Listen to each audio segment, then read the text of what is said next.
نبی کریم صلی اللہ علیہ وآلہ وسلم کی خدمت میں ایک عورت حاضر ہوئی اور اس نے عرض کیا، اللہ کے رسول، میں نے اپنے آپ کو آپ کے لیے ہبہ کر دیا۔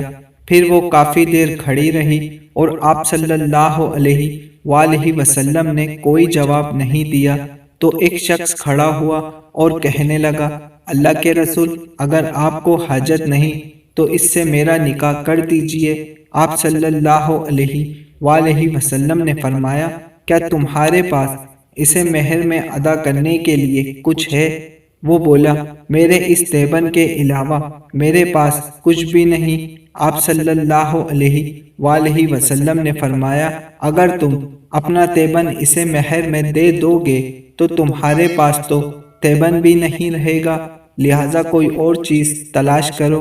وہ بولا، اور تو کچھ بھی نہیں ہے۔ آپ صلی اللہ علیہ وآلہ وسلم نے فرمایا، تلاش کرو، چاہے لوہے کی انگوٹھی ہی کیوں نہ ہو۔